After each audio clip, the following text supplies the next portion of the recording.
बलुआहा रे छिए बंगाली ने तू सोटे सोटे सोटे हमरा से छौरा दूर हटे हटे हटे छिए बंगाली ने तू सोटे सोटे सोटे हमरा से छौरा दूर हटे हटे हटे रे देखते समान माथा भजे तू फेल हा हा देखते समान माथा भजे तू फेल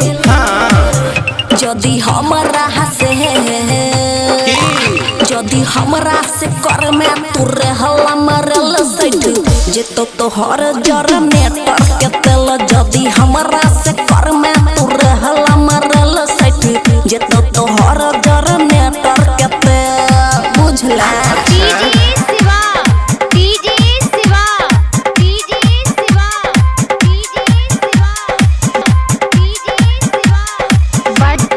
खुशी रिकॉर्डिंग स्टूडियो बलुआहा दरभंगा मधुबनी और खगड़िया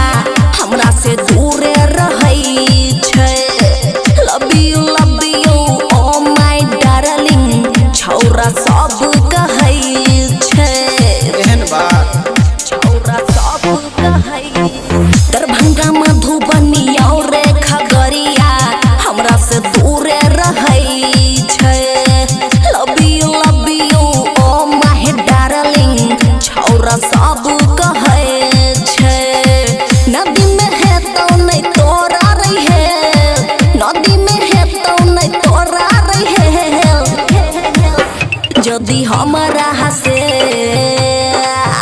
जदी हमरा से कर में तू रहला मरल सैठ जे तो तोहर जरा नेटर के तेल जदी हमरा से कर में तू रहला मरल सैठ जे तो तोहर महसीना के तेल जे तो तोहर महसीना के तेल डीजे शिवा खुशी रिकॉर्डिंग स्टूडियो बलुआहा राइटर बाबुआ राहुल अमहन बात ले हमर तू माइन रे कोनो नहीं चलतौ चक्कर तोहर फिट में है तो पलान रे फिट में है तो पलान रे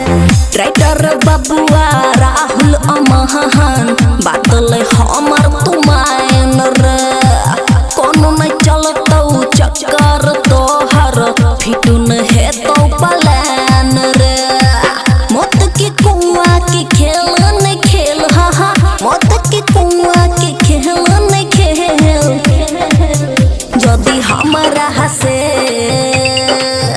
जदी हमरा से कर में तू रहला मरल सैठ जे तो तोहर जरा नेटर के तेल जदी हमरा से कर में तू रहला मरल सैठ जे तो तोहर महसीना के तेल बुझला कर दिया खुशी रिकॉर्डिंग स्टूडियो बलुआहा।